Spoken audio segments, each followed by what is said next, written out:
Hello everyone. आज UPSC के syllabus और उसकी क्या स्ट्रेटजी होगी उसको लेकर हम आपके पास आए। यूपीएससी के सिलेबस और उसकी क्या व्यूह रचना होनी चाहिए उस टॉपिक को लेके आपके सामने आज उपस्थित हुए हैं और आपके क्वेश्चंस आना शुरू हो गया है। Good afternoon all of you.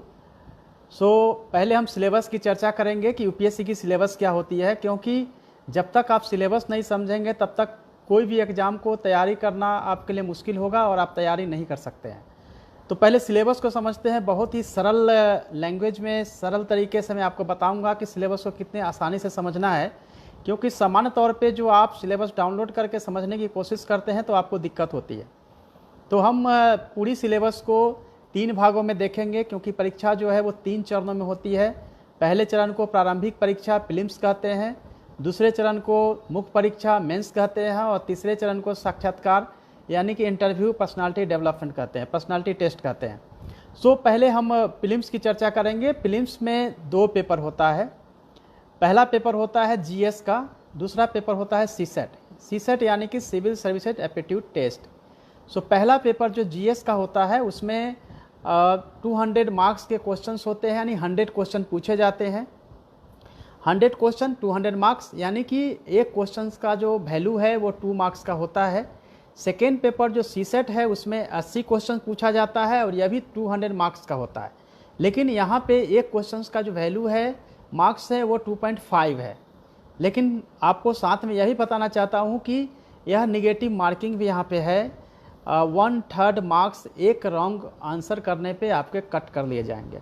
यानी कि फर्स्ट पेपर यदि एक क्वेश्चन को 2 मार्क्स मिलते हैं, तो यदि आप एक रॉन्ग आंसर करते हैं तो 0.66 आपके कट हो जाएंगे मार्क्स। उसी तरीके से सेकेंड पेपर जो सीसेट का है उसमें यदि आप कोई रॉन्ग आंसर करते हैं तो वहाँ पे 0.833 मार्क्स जो है वो कट होंगे, यानी कि 1/3 मार्क्स आपके कट होते हैं। बट सेकेंड पेपर जो सीसेट है उसमें केवल आपको क्वालिफाई करना होता है। प्रीलिम्स के रिजल्ट में उसका कोई ज़्यादा महत्व नहीं है। जब तक आप क्वालिफाई नहीं करेंगे सीसेट, आपके जीएस के जो आंसर सीट है उसको चेक नहीं किया जाता है। तो यह भी महत्वपूर्ण है, बट उसमें केवल 33% ही आपको मार्क्स लाने होते हैं क्वालिफाई करने के लिए। तो सेकेंड पेपर के लिए आपकी रणनीति ऐसी होनी चाहिए कि आप एटलीस्ट जो है 40-45% मार्क्स लाएं, ताकि 33% के आसपास रहने पे हो सकता है कि बाउंड्री के आसपास हो तो आपका रिजल्ट जो है वो डाउटफुल हो सकता है, संदिग्ध हो सकता है। तो पहले प्रीलिम्स की चर्चा करते हैं कि प्रीलिम्स में आपको क्या करना है, उसकी रणनीति क्या होनी चाहिए, बुक लिस्ट क्या होता है और किस तरह से आप प्रीलिम्स को क्लियर करेंगे और उसका कट ऑफ क्या होता है। और फर्स्ट पेपर जो जीएस है उसमें 7 टोटल जो 7 सब्जेक्ट है उसमें उस सब्जेक्ट को रखा जाता है और हर साल जो क्वेश्चंस के जो नंबर्स हैं वो घटता बढ़ता रहता है। किसी साल हो सकता है कि ज़्यादा ज्योग्राफी से क्वेश्चन पूछे जाते हैं, किसी वर्ष में करेंट से ज़्यादा क्वेश्चन होता है, कभी इन्वायरमेंट एंड इकोलॉजी से ज़्यादा क्वेश्चन होता है। यही 3-4 ऐसे सब्जेक्ट हैं जिससे ज़्यादा क्वेश्चन पूछे जाते हैं। तो सबसे पहले हम देखते हैं कि इसमें 7 कौन कौन से सब्जेक्ट हैं जीएस में जिससे क्वेश्चन पूछे जाते हैं। तो पहला जो सब्जेक्ट है वो करेंट अफेयर्स का है, जिसमें कि नेशनल और इंटरनेशनल दोनों ही करेंट अफेयर्स पे ध्यान देना होता है। ख़ास तौर पे जो इंटरनेशनल जो घटनाएं होती है जो भारत को कहीं ना कहीं प्रभावित करता हो, उस तरह के करेंट अफेयर्स के क्वेश्चंस पूछे जाते हैं। भारत में भी जो नेशनल जो करेंट है उसमें आपको देखेंगे कि किसी तरह के सिस्टम में चेंजिंग या कुछ बड़ा सा व्यापक कोई चेंज हो रहा है, तो वैसे क्वेश्चन ही ज़्यादा पूछे जाते हैं। और करेंट अफेयर्स में केवल आप यह ना समझें कि करेंट अफेयर्स को सेपरेट किया जा सकता है, क्योंकि इसमें इकोनॉमिक्स भी है, साइंस एंड टेक्नोलॉजी है, पॉलिटी के भी जो गवर्नमेंट सिस्टम है उससे भी करेंट को आपको अप टू डेट रहना पड़ता है, क्योंकि वह कहीं ना कहीं करेंट अफेयर्स के क्वेश्चन जो है सब्जेक्ट के साथ आपको मिक्स करके भी पूछा जाता है। इसलिए करेंट अफेयर्स की तैयारी आपको अच्छे से करनी होगी। यदि हम करेंट अफेयर्स की बात करें कि कहाँ से इसकी तैयारी करनी है, तो इसकी तैयारी के लिए आपको द हिंदू और इंडियन एक्सप्रेस 2 न्यूज़पेपर है जिसको आप देख सकते हैं। इसके साथ ही विजन आईएएस का 365 जो करेंट अफेयर्स की हैंडबुक आती है, उससे आप अपनी तैयारी करेंट अफेयर्स की कर सकते हैं। करेंट अफेयर्स के लिए इसके अलावा कहीं से भी आपको अलग से कोई मैगजीन्स लेने की ज़रूरत नहीं है। हालांकि योजना और कुरुक्षेत्र ये 2 मैगजीन आप ले सकते हैं, इसकी तैयारी के लिए आपको सहायता और मदद मिलेगी। सेकेंड जो सब्जेक्ट है वो है भारत का इतिहास और भारतीय संस्कृति। साथ में उसके जो स्वतंत्रता संग्राम के लिए जो बुक्स आती है उसको भी आपको देखना होगा।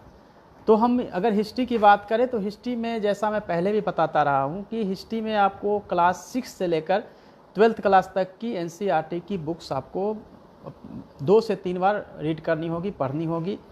स्पेशली 6 से लेकर 10 क्लास तक की जो बुक्स है वो ओल्ड एडिशन की आपको लेनी है। याद रखेंगे, ओल्ड एडिशन की आपको ये बुक्स जो है आपको लेनी है, क्योंकि उसमें ओल्ड एडिशन में बहुत अच्छे से दिया गया है।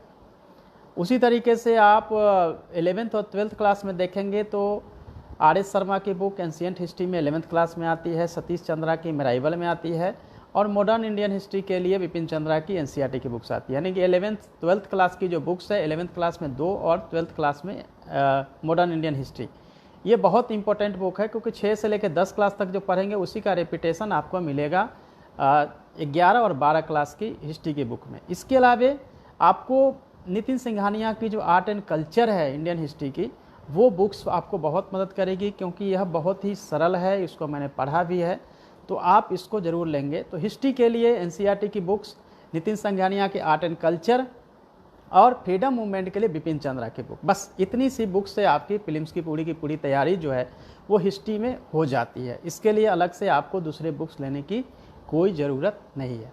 अब चलते हैं हम फिल्म्स के तीसरे सब्जेक्ट की तरफ। तो तीसरे सब्जेक्ट में ज्योग्राफी की चर्चा करते हैं। ज्योग्राफी में आपको वर्ल्ड ज्योग्राफी और इंडिया की जो ज्योग्राफी है, यानी भारत का भूगोल और विश्व का भूगोल, दोनों ही से क्वेश्चन पूछे जाते हैं, और दोनों के फिजिकल, सोशल और इकोनॉमिक, तीनों ही जो एस्पेक्ट हैं तीनों से क्वेश्चन पूछे जाते हैं।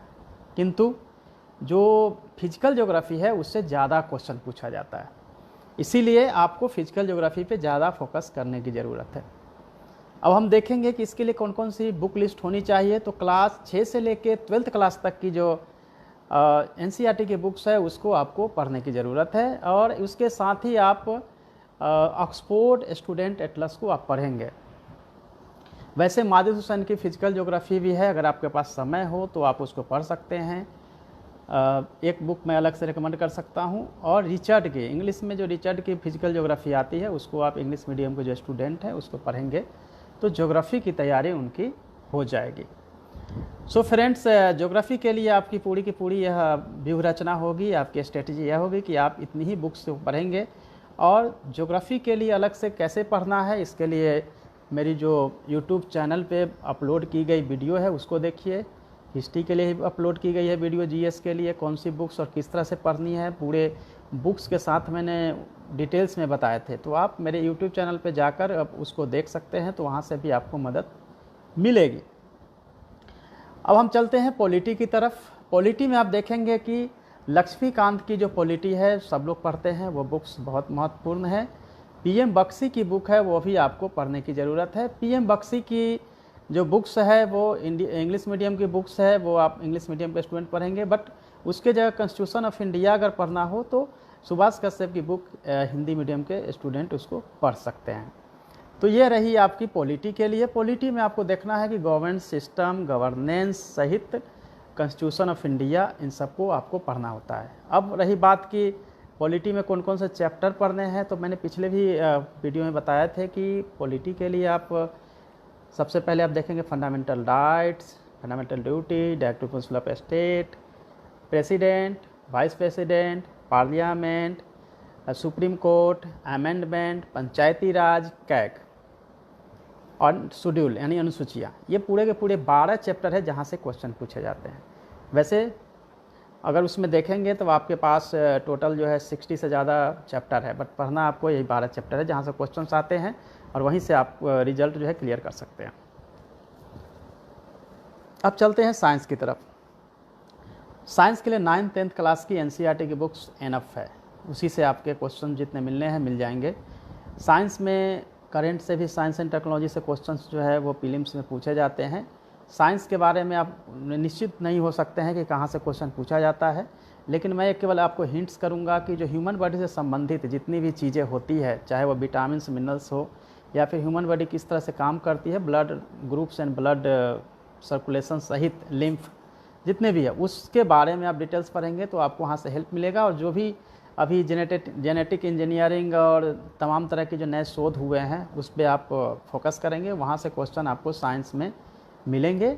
वैसे यदि उससे आपको साइंस का काम नहीं होता है, आपका बैकग्राउंड साइंस नहीं है, तो TMH टाटा मैग्रे हेल्थ की साइंस के लिए बुक आती है, उससे आप प्रीलिम्स की तैयारी कर सकते हैं और वहाँ से आपको प्रीलिम्स की पूरी तैयारी करनी चाहिए। अब बात आती है इकोनॉमिक्स की। इकोनॉमिक्स के बारे में मैं बोलूँगा कि ट्रेडिशनली क्वेश्चन बहुत कम पूछा जाता है। देखा जाए तो 15 से 20% ही क्वेश्चंस होते हैं। तो इसके लिए ज़रूरी है कि आपको करेंट को भी देखना पड़ेगा। इंडियन एक्सप्रेस आप देखेंगे, इसके अलावे आप इंडिया ईयर बुक है, फिर बजट है, इंडिया सर्वे की जो मार्च में आ जाती है वो मैगजीन्स है भारत सरकार की, वो यहाँ से अगर आप करेंगे तो निश्चित रूप से आपके जो इकोनॉमिक्स की तैयारी है वो हो जाती है। और इकोनॉमिक्स के लिए आपको 9th क्लास की NCERT और 11th क्लास की NCERT, ये 2 NCERT प्लस रमेश सिंह की बुक्स पढ़नी है, जहाँ से आपको RBI सहित जो स्टॉक एक्सचेंज है, यानी कि शेयर बाज़ार और demand and supply, inflation, export import, agriculture, industry, ये सारे 5-6 चैप्टर है जहाँ से क्वेश्चन ही पूछे जाते हैं।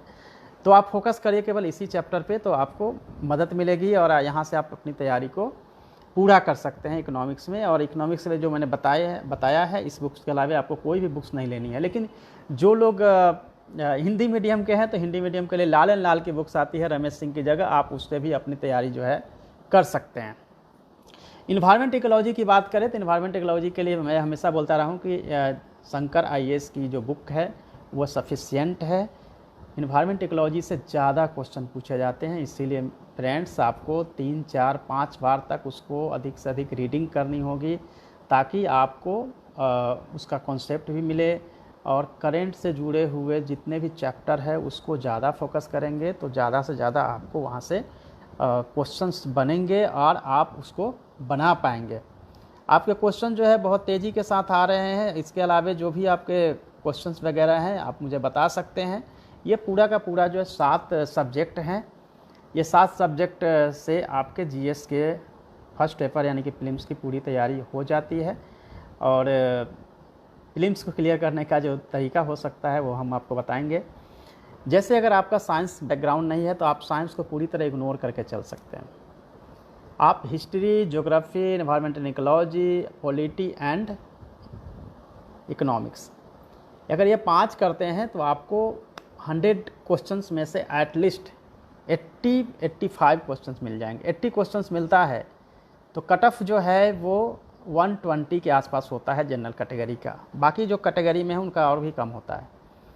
तो 115 से 120 के लिए 60 क्वेश्चन ही आपको सही करना पड़ता है। तो आप साइंस को इग्नोर कर सकते हैं। जिनका साइंस है तो अगर उनको लगता है कि हिस्ट्री को छोड़ा जा सकता है, हिस्ट्री छोड़ सकते हैं, क्योंकि हिस्ट्री से 15 क्वेश्चंस तक आते हैं। बट पॉलिटी ऐसा है जिसमें कभी कम होता है कभी ज़्यादा होता है। पॉलिटी बहुत ईजी भी है, उसको समझना बहुत आसान होता है, तो आप वहाँ पॉलिटी की तैयारी कर सकते हैं। अब पॉलिटी के साथ आप दूसरी सब्जेक्ट की चर्चा करें तो 2 ऐसे सब्जेक्ट है जिसको कि आप कभी भी इग्नोर नहीं कर सकते प्रीलिम्स के लिए। वो है एक ज्योग्राफी और एक एनवायरमेंट इकोलॉजी। क्योंकि ज्योग्राफी से कई बार क्वेश्चन जो है वो 20 से 25 तक होते हैं। कई वर्षों में देखा गया है कि एनवायरमेंट इकोलॉजी से क्वेश्चन जो है 20, 25, 30, 35 तक क्वेश्चन जो है केवल पूछा गया है। तो ये 2 अगर पेपर को पकड़ते हैं तो आपके मिनिमम 40 क्वेश्चन की गारंटी होती है। तो एनवायरमेंट इकोलॉजी एंड ज्योग्राफी को अच्छे से करिए। हिस्ट्री को आप मॉडर्न हिस्ट्री पे ज़्यादा फोकस कर सकते हैं, एंशिएंट और मेराइवल को छोड़ सकते हैं। बट मेराइवल से बहुत 1 या 2 क्वेश्चन होते हैं, तो मेराइवल को आप पूरी तरह इग्नोर कर सकते हैं। बट फ्रीडम मूवमेंट से मैक्सिमम क्वेश्चन होते हैं, तो वहाँ आपको बिपिन चंद्रा की बुक जो है आपको हेल्पफुल रहेगी। आपको वहाँ से देखना पड़ेगा और वहाँ से आपको करना पड़ेगा। अब रही बात की ये स्ट्रेटजी मैंने जो बताई है, उसके अलावा अगर आपको कोई क्वेश्चन आ रहा है कि किस तरह से उसको किया जाना है, तो वो भी मैं आपको बताऊंगा कि क्वेश्चन जो है अब जब सोल्व करना है तो एलिमिनेशन मेथड होती है, एलिमिनेट करके आप सोल्व करिए क्वेश्चंस को। जब एलिमिनेट करेंगे तो आपको ज़्यादा से ज़्यादा आप आंसर कर पाएंगे। अभी जो समय है, जो लोग एग्ज़ाम देने जा रहे हैं इस साल, अभी पता नहीं है कि कब आपका एग्ज़ाम होगा, डेट कई बार आएंगे, पोस्टपोन होंगे, लेकिन एग्ज़ाम की जो संभावना है वो आप ये मान के चलिए कि चूँकि मई एंड हो गया है, जून आना है, तो आपके एग्ज़ाम की संभावना जो है वो जुलाई अगस्त में ही बनती है। और जब तभी पूछा जाएगा जब ये एग्ज़ाम तभी अनाउंस होगा जब सब कुछ नॉर्मल हो जाएगा। सोशल डिस्टेंसिंग में आप देख रहे हैं जिस तरह से कोरोना का स्प्रेड जो है तेज़ी के साथ हो रहा है, तो आप ध्यान से देखें। अगर आप देखते हैं तो आपको लगेगा कि अभी एग्ज़ाम में समय है, बट इसका मतलब यह नहीं कि आप शांत हो जाए और अपने जो टेम्परामेंट है उसको आप डाउन करें। उसी पेस में अगर अपनी तैयारी को रखेंगे तो आप बिल्कुल क्लियर कर सकते हैं एग्ज़ाम को। अगर हम बात करें कि चलिए ठीक है, प्रीलिम्स के लिए आप सीसेट की बात कर लेते हैं, क्योंकि सीसेट को भी क्लियर करना ज़रूरी है, अदरवाइज आप कितना भी क्वेश्चंस बना के आएंगे तो आप प्रीलिम्स क्लियर नहीं कर पाएंगे। तो सीसेट की चर्चा करते हैं। सीसेट से भी क्वेश्चंस जो है आप लोग पूछ रहे हैं कि सीसेट की तैयारी कैसे करनी है। सीसेट जो है मैंने अभी बताया है कि 80 क्वेश्चंस होते हैं, 200 मार्क्स के हैं और 2 घंटे की एग्ज़ाम, दोनों ही दो घंटे की एग्ज़ाम होती है। जनरली 9:30 बजे से 11:30 बजे के बीच जो है वो पेपर स्टार्ट होता है प्रीलिम्स का, और बीच में 3 घंटे का गैप होता है। तो यही मेरे ख्याल से यही रहना चाहिए। तो उसके हिसाब से ही अपने जो डेली रूटीन्स है उसको अभी से आप तैयार करिए, क्योंकि डेली रूटीन बहुत महत्वपूर्ण होता है। डेली रूटीन अगर आपका अच्छा होगा तो वो आपके एग्ज़ाम में कहीं भी 1-2 क्वेश्चन कम होने की जो संभावना है उसको नहीं घटने देती है। तो आप डेली रूटीन को भी फॉलो अच्छे से करिएंगे। चलते हैं सीसेट की तरफ और सीसेट को देखते हैं कि उसमें क्या क्या पूछा जाता है। तो सीसेट में comprehension, decision making, numbers, data analysis, mental ability, ये सब चैप्टर है जहाँ से क्वेश्चंस पूछे जाते हैं। वर्बल, नॉन वर्बल रीजनिंग पूछे जाते हैं, टेबल पूछे जाते हैं, चार्ट पूछा जाता है। तो ये अगर प्रीवियस 7-8 ईयर्स के क्वेश्चंस को देखेंगे तो आपको एक आइडिया मिल जाएगा कहाँ कहाँ से क्वेश्चन पूछा जाता है। और मैं जो बता रहा हूँ बस इतने ही जगहों से क्वेश्चन पूछे जाते हैं। हालांकि ये कहा जाता है कि table, chart, mental ability, numbers यानी न्यूमेरिकल जो क्वेश्चंस होते हैं वो सब 10th स्टैंडर्ड के होते हैं, बट अभी जो क्वेश्चन पूछे जा रहे हैं वो 10th स्टैंडर्ड से ऊपर के होते हैं। हालांकि सिलेबस में होता है कि 10th स्टैंडर्ड के ही क्वेश्चन पूछे जाते हैं। तो आप इसकी तैयारी जो है अभी से शुरू कर दीजिए, और जो क्वेश्चन पूछे गए हैं बिल्कुल उसी चैप्टर को लिख लीजिए, कहाँ कहाँ से क्वेश्चन आता है वहीं से क्वेश्चन पूछा जाएगा आगे भी। RS अग्रवाल की बुक आपको लेनी होगी वर्बल, नॉन वर्बल रीजनिंग के लिए, मैथ के लिए भी आप उसी को पढ़िए। और कंप्रीहेंशन के लिए आपको TMH जो कि सीसेट मैनुअल के नाम से है, तो TMH टाटा मैग्रे हेल्थ की बुक लीजिए। अरिहंत की प्रैक्टिस सेट आती है सीसेट के लिए, आप यहाँ से कर सकते हैं। बट मैक्सिमम जो हमारे कैंडिडेट्स हैं, हमारे जो फ्रेंड्स हैं, उनकी सबसे बड़ी समस्या होती है कि वो मैथ में बड़े कमज़ोर होते हैं, रीजनिंग बड़ा उनको टफ लगता है, क्योंकि बिल्कुल जो तैयारी कर रहे हैं उसमें उनके लिए बड़ी समस्या होती है। लेकिन जो इंजीनियरिंग बैकग्राउंड के हैं या साइंस बैकग्राउंड के हैं उनके लिए सीसेट कुछ भी नहीं होता है। और फ्रेंड्स, आपको पता होगा कि जब सीसेट को कंपल्सरी बनाया गया था, सीसेट जीएस दोनों मिला के रिजल्ट दिया जाता था, तो इंजीनियरिंग बैकग्राउंड के कैट मैट वाले जो होते थे वो 200 मार्क्स में से 190 180 वहीं से ले आते थे, और इधर जीएस में उनका 30-35 ही नंबर या 40 नंबर यानी 20 क्वेश्चन भी 100 में से बनाते थे तो उनका रिजल्ट हो जाता था। जबकि जो आर्ट्स बैकग्राउंड ह्यूमनिटी के तरफ से जो हैं, जिन्होंने पढ़ा है ह्यूमनिटी या फिर सोशल साइंस की तरफ से, उनके लिए मुश्किल हो जाता था कि वो सीसेट नहीं बना पाते थे और उनका रिजल्ट जो है नहीं होता था। इसको लेकर काफ़ी आंदोलन हुआ दिल्ली से लेकर पूरे इंडिया में, और बाद में डिसाइड हुआ कि नहीं, अब सीसेट जो है वो केवल कंपल्सरी होगा। तब जाके फिर से रिजल्ट जो है वो होना शुरू हुआ जो आर्ट्स बैकग्राउंड के हैं।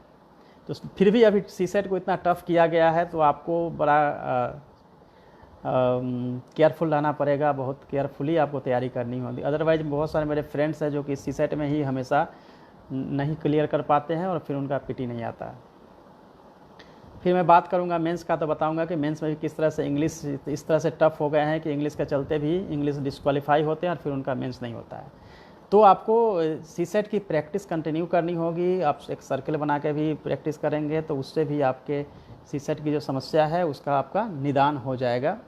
तो इस तरह से आप जो है पूरी तरह से सीसेट की तैयारी कर सकते हैं। और RS अग्रवाल की बुक आपको हेल्प करेगी उसमें, मैथ में भी और नॉन वर्बल और वर्बल रीजनिंग में भी। तो फ्रेंड्स, आपके फिल्म्स की तैयारी इस तरह से थी। और फिल्म्स में आप जैसा मैंने बताया कि फिल्म्स में आपको 33% सीसेट में आपको केवल लाना है और इसके लिए 28 क्वेश्चन आपको सही करना है 80 में, बट निगेटिव नहीं होना चाहिए, कट को करना चाहिए। तो इसके लिए ज़रूरी है कि आप एट लिस्ट आप कितना क्वेश्चन को अटैम्प्ट करेंगे।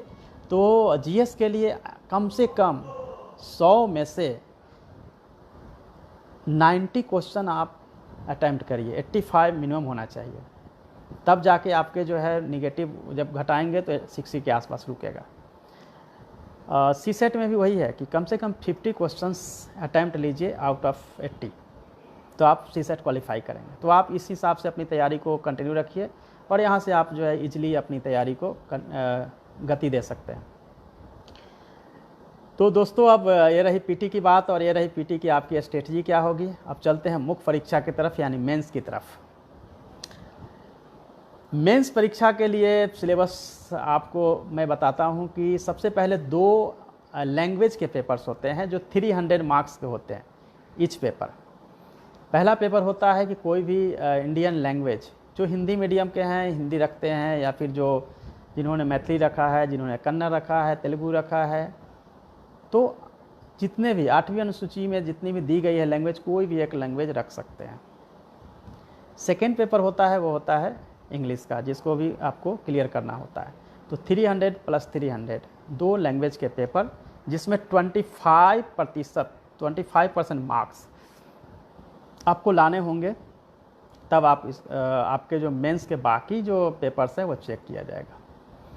जैसे मैंने पीटी में बताया, आप क्वालिफाइंग पेपर आपके सीसेट है, तो यहाँ भी लैंग्वेज के 2 पेपर क्वालिफाइंग पेपर है, जिसके बाद आपके जो बाकी के पेपर्स हैं वो चेक किए जाएंगे। तो यहाँ भी ये ज़रूरी हो जाता है कि आपके जो लैंग्वेज पेपर्स है, हिंदी या दूसरा कोई भी, एंड इंग्लिश, इसको क्लियर करना पड़ेगा। बट है बहुत ईजी कैसे है, हिस्ट्री में अगर देखेंगे दोनों लैंग्वेज के पेपर्स को, अगर 300 को अगर आप देखेंगे कि 300 में आता क्या क्या है, तो 100 मार्क्स के आते हैं एस्से, दोनों ही पेपर में, इंग्लिश में भी हिंदी में भी 100 मार्क्स के आपके केवल एस्से आते हैं।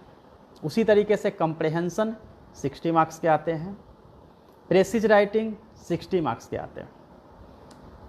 तो कुल मिला के 220 मार्क्स 3 ही से आपको कवर हो जाता है। एक तरफ से एस्से से, दूसरा प्रेसिज राइटिंग, तीसरा कंप्रेहेंशन, यहाँ से 220 मार्क्स क्लियर है। बाकी जो है 20 मार्क्स के इंग्लिश से हिंदी, और फिर 20 मार्क्स इंग्लिश से हिंदी, हिंदी से इंग्लिश, यानी कि जस्ट ट्रांसलेशन से पूछे जाते हैं 40 मार्क्स के क्वेश्चंस।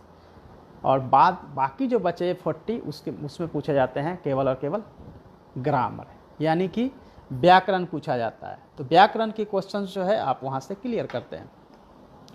ये रहा आपको दोनों लैंग्वेज पेपर के सिलेबस। इसको पढ़ने के लिए जो भी आपने 10th बोर्ड में, जो भी बोर्ड से आप हैं, उसी बुक्स को देखेंगे तो आपका हो जाता है। प्रेसिज राइटिंग आपको पता है 1/3 करना होता है, एक आपको उसमें शीर्षक देना होता है बस, और आपको लास्ट में टोटल नंबर एंड जो संक्षिप्त नंबर होते हैं, यानी संक्षेपित प्रेसाइज जो नंबर्स होते हैं वो आपको लिखना होता है। और अलग से प्रेसिज सीट भी मिलती है प्रेसिज राइटिंग के लिए। बहुत ईजी है। आप इंग्लिश से हिंदी, हिंदी से इंग्लिश में बहुत ईजिली आप ट्रांसलेट कर सकते हैं। ग्रामर आपको पता ही है, पर ग्रामर जो है बिल्कुल नाउन प्रोनाउन, यानी कि संज्ञा, सर्वनाम, अनेक शब्दों के लिए एक शब्द, एंड फ्रेजेज, लोकोक्तियाँ, मुहावरे, यही सब पूछा जाता है। आप एक बार देख लीजिएगा सिलेबस, आपको कहीं भटकने की ज़रूरत नहीं है, बहुत ईजी को होता है। जिससे आपका मेरिट बनने वाला है, अब उस की बात करते हैं मुख्य परीक्षा के लिए। तो 4 आपके GS के पेपर होते हैं, हर पेपर होते हैं 250 मार्क्स के। 4 GS के पेपर 250, यानी कि टोटल हुए 1000 मार्क्स। एक होता है ऑप्शनल पेपर, यानी कि आपके वैकल्पिक विषय जो भी आप रखते हैं, history, geography, polity, science, physics में भी कुछ भी रखते हैं उससे, तो उसके 2 पेपर।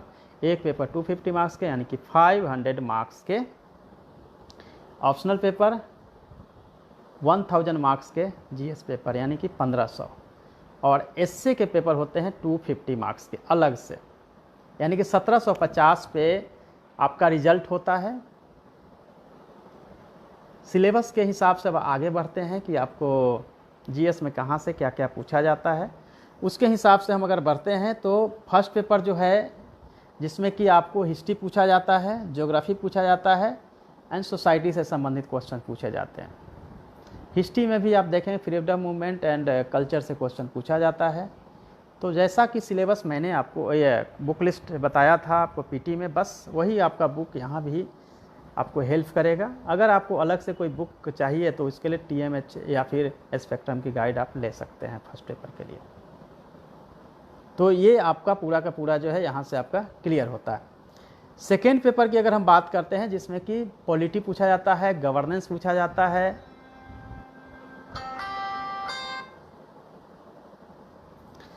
इंटरनेशनल रिलेशन यानी कि आईआर पूछा जाता है, और सोशल जस्टिस से पूछा जाता है। सेकेंड पेपर में फिर से वही लक्ष्मीकांत, आपको पीएम बख्शी की बुक आपको देखनी होगी, 11th क्लास की एनसीईआरटी की बुक्स जिसमें कि गवर्नेंस दिया गया है, वहाँ से आपको हेल्प मिलेगा। और फिर आप देखेंगे सोशल जस्टिस के लिए नॉर्मली जो नोट्स दिया जाता है आप उससे अपनी तैयारी को पूरा कर सकते हैं। कॉन्स्टिट्यूशन ऑफ इंडिया के लिए पीएम बख्शी इंग्लिश मीडियम के स्टूडेंट और फिर सुभाष कश्यप हिंदी मीडियम के स्टूडेंट ले सकते हैं। तो जो फिल्म्स में आपने रखा था और जो फिल्म्स में अपने तैयारी में पॉलिटी यूज किया था, बस उसी को देखना है। राइट्स के लिए अलग से नोट्स किसी कोचिंग संस्थान से अगर मिलता है, बाजीराव रवि का, तो उससे आप कर सकते हैं, क्योंकि बहुत सारे जो अधिकार हैं उसके लिए अलग से आपको पढ़ने की ज़रूरत नहीं है, वो आपको बने बनाए मटेरियल्स जो है मिलेंगे, वहाँ से आप अपनी तैयारी को कंटिन्यू कर सकते हैं। यदि हम थर्ड पेपर की बात करें जीएस के थर्ड पेपर की, तो उसमें इकोनॉमी पूछा जाता है, इकोनॉमी एंड डेवलपमेंट। तो फिर से जो है आपको मैं बताऊंगा कि वही रमेश सिंह की बुक्स 9th 11th क्लास की जो एनसीईआरटी की बुक्स है वो, और आपको योजना कुरुक्षेत्र इकोनॉमिक सर्वे जो भारत सरकार की है, बस इतने से आपकी जो इकोनॉमिक डेवलपमेंट है वो थर्ड पेपर की आपकी तैयारी होती है। और करेंट पे आपको खास फोकस रखना है। Indian express, the Hindu newspaper पढ़ेंगे तो आपकी करंट में जो चेंजिंग हो रही है वहाँ से आपके क्वेश्चंस बनना शुरू हो जाता है। इसमें साइंस एंड टेक्नोलॉजी से भी थर्ड में पूछा जाता है, तो इसके लिए स्पेक्ट्रम की गाइड या फिर विवास पैनोरमा, दोनों में से कोई एक ही आप प्रीफर करेंगे। स्पेक्ट्रम बेटर है, स्पेक्ट्रम की गाइड जो है आप उससे कर लेंगे तो स्पेक्ट्रम साइंस एंड टेक्नोलॉजी की आपकी पूरी तैयारी हो जाती है। इसमें बायोडाइवर्सिटी से भी क्वेश्चन है, तो क्योंकि आप शंकर आईएएस की बुक्स पढ़े हैं और चूँकि यहाँ पे केवल एलोबरेट करना होता है शॉर्ट में, तो 9th 10th की जो साइंस पढ़ते हैं उससे इन्वायरमेंट इकोलॉजी का जो शंकर आईएएस है उससे आपका काम होता है। डिजास्टर मैनेजमेंट भी इसमें पूछा जाता है, क्योंकि अभी कोरोना आई है, डिजास्टर मैनेजमेंट अथॉरिटी का रोल जो है बहुत बड़ा हो चुका है। ऐसे में इससे क्वेश्चन जो है बहुत इंपॉर्टेंट है। और डिजास्टर मैनेजमेंट एक्ट 2005 जो बने हैं वो आपको इंटरनेट से डाउनलोड कर लेंगे और वहाँ से पढ़ेंगे तो थर्ड पेपर की पूरी तैयारी आपकी हो जाती है। अब चलते हैं फोर्थ पेपर की तरफ। बहुत इंटरेस्टिंग पेपर है जिसमें कि ethics, integrity, aptitude. Subba Rao की किताब एकमात्र किताब है जिससे आपको पढ़ना है, एक मात्र बुक सुब्बा राव की। और प्रैक्टिस के लिए अलग से आप जो गाइड है या कोचिंग क्लासेस के नोट्स है वहाँ से आप प्रैक्टिस करेंगे तो आपको फोर्थ पेपर बहुत स्कोरिंग भी है, बहुत कम मार्क्स भी आते हैं, दोनों चीज़ें इसके साथ जुड़ा हुआ है। तो ये पूरा का पूरा 1750 का पूरा सिलेबस है, जिसमें कि एस्से में 2 एस्से लिखना होता है। और एस्से के लिए आप जो न्यूज़पेपर पढ़ते हैं उसके न्यूज़पेपर का जो एडिटोरियल है वो आपको महत्वपूर्ण है, उससे आप देखिएगा। और स्पेक्ट्रम गाइड का जो एस्से है उससे आप तैयारी करेंगे तो आपको एक आइडिया मिलेगा। और एस्से में भी 250 में 200 मार्क्स तक आते रहे हैं, इसीलिए एस्से की को भी इग्नोर नहीं कर सकते। बहुत अच्छी तैयारी, राइटिंग स्किल की परिचय उसमें दी जाती है। जितना सब हेडिंग बना के लिखेंगे, कोटेशंस डालेंगे, उतना अधिक आपको मार्क्स मिलेगा। और एस्से के लिए भी आपको पता होता है कि एक करेंट से होगा, एक कल्चर से होगा, एक इकोनॉमी से होगा, एक इन्वायरमेंट से होगा। तो ये 4-5 ऐसे चैप्टर है जहाँ से क्वेश्चन आते हैं, तो आप प्री प्लानिंग करके अपनी तैयारी कर सकते हैं और आपको क्वेश्चन मिलेगा। क्योंकि हम लोग जब एग्ज़ाम देते थे तो हमेशा मुझे इसी तरह से मैं चैप्टर डिसाइड करके जाता था और मुझे मिलता था और मैं उसी को लिखता था।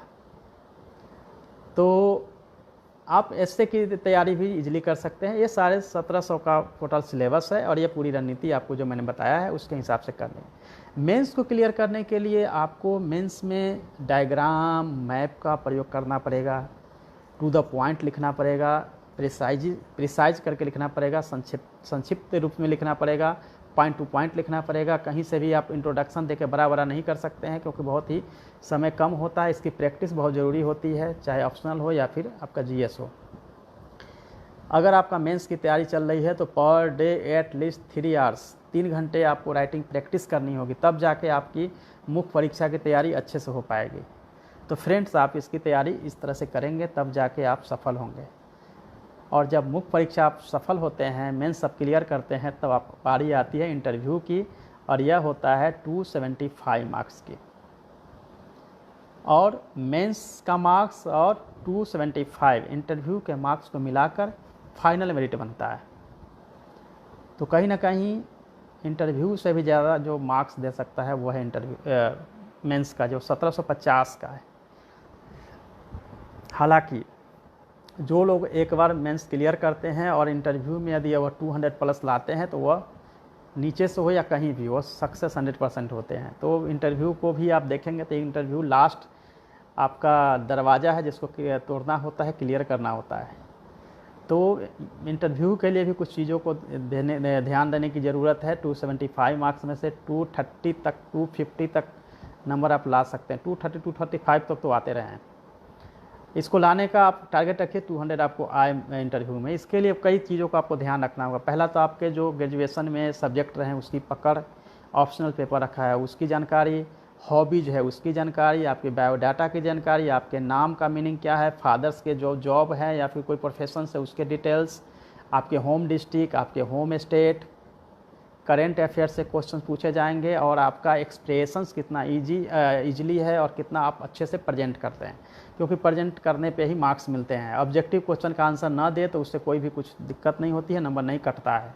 नंबर वहीं से मिलता है जब आप एक क्वेश्चन का जवाब भी बहुत इम्प्रेसिव ढंग से रखेंगे तो आपको वहीं से नंबर मिलना शुरू होता है। तो इसलिए ऐसा नहीं है दोस्तों कि आपको बिल्कुल रटाया जाएंगे और आंसर करेंगे तो आपको इंटरव्यू में नंबर मिलेंगे। इंटरव्यू के लिए आपको मॉक इंटरव्यू, सबसे ज़्यादा मॉक टेस्ट देना चाहिए। मॉक इंटरव्यू जितना ज़्यादा आप फ्रेंड्स के बीच या जो भी आप संस्थान में जाते हैं वहाँ करेंगे वो सबसे अच्छा है। संकल्प दिल्ली की संस्था है जहाँ से मैं इंटरव्यू की तैयारी किया था, सबसे बेटर है। हालांकि कई जगहों पे मैंने मॉक इंटरव्यू भी दिए थे। सो मॉक इंटरव्यू अपने फ्रेंड्स के बीच करेंगे तो बेटर है। आप अपने साइज़ के हाफ साइज़ का आईना लेकर रख सकते हैं, मिरर के सामने आप चेयर पे बैठ के अपनी प्रैक्टिस करें, क्वेश्चंस बनाएं। इंटरव्यू को लेकर डायरी रखें, डायरी में जो जो आपके दिमाग में क्वेश्चंस बन रहे हैं उसके क्वेश्चंस बनाएं। सेकेंड पार्ट में उसका आंसर वगैरह तैयार करें। इंटरव्यू के लिए अपना आई टू आई कॉन्टैक्ट बनाएं। आई टू आई कॉन्टैक्ट में अगर दिक्कत होती है तो आप नोट पे देखिए जिनको भी आप आंसर कर रहे हैं। बोर्ड में जनरली 6 से 7 मेंबर्स होते हैं, मिनिमम 5 तो होते ही हैं, बट उसमें आपको ध्यान रखना है कि कोई लेडी मेंबर्स हैं तो उनको सबसे पहले गुड मॉर्निंग या नमस्कार जो भी आप संबोधन करना चाहते हैं उनको सबसे पहले करें, भले ही उस इंटरव्यू बोर्ड को चेयर करने वाले मेल मेंबर हो।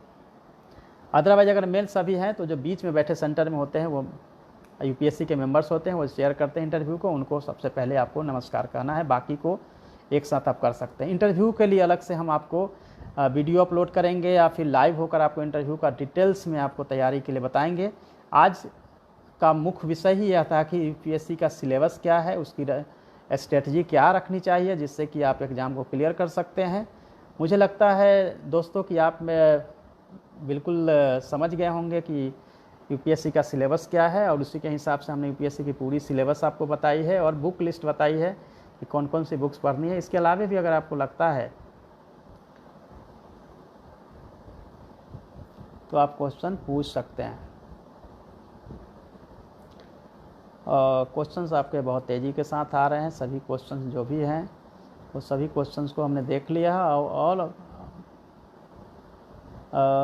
सभी को मैंने कवर भी कर लिया है, ग्रेजुएशन कर लिया है। बिल्कुल आप तैयारी कर सकते हैं। और आज का थोड़ा शेड्यूल भी मेरा हैक्टिक है क्योंकि जस्ट फेसबुक के बाद मैं अपने यूट्यूब चैनल पे लाइव होने जा रहा हूं, तो वहां भी मैं इसी चैप्टर की चर्चा करूंगा। और जिनके भी क्वेश्चंस रह गए होंगे कि हाँ मेरा क्वेश्चन रह गया या मेरे क्वेश्चन कवर नहीं किए गए, तो आप वो क्वेश्चन मेरे चैनल पे मैं अभी यूट्यूब लाइव हो जाऊंगा 5 मिनट के बाद, तो आप वहाँ पे भी अपने क्वेश्चंस को रख सकते हैं। और जो भी क्वेश्चंस आ रहे हैं वह मैं सीरियसली उसको देख रहा हूँ और उसको मैं पूरा करूँगा और वहाँ भी मैं आपको बताऊँगा। सो कल तक के लिए सबको bye bye and all the best. Thank you so much. Hello friends, उम्मीद है कि आप सभी ठीक होंगे। मैं डॉक्टर रंजीत कुमार सिंह, IAS। कृपया मेरे चैनल को सब्सक्राइब करें और बेल आइकन को भी दबाएं ताकि आपको लेटेस्ट वीडियो मिलता रहे और आपकी तैयारी चलती रहे।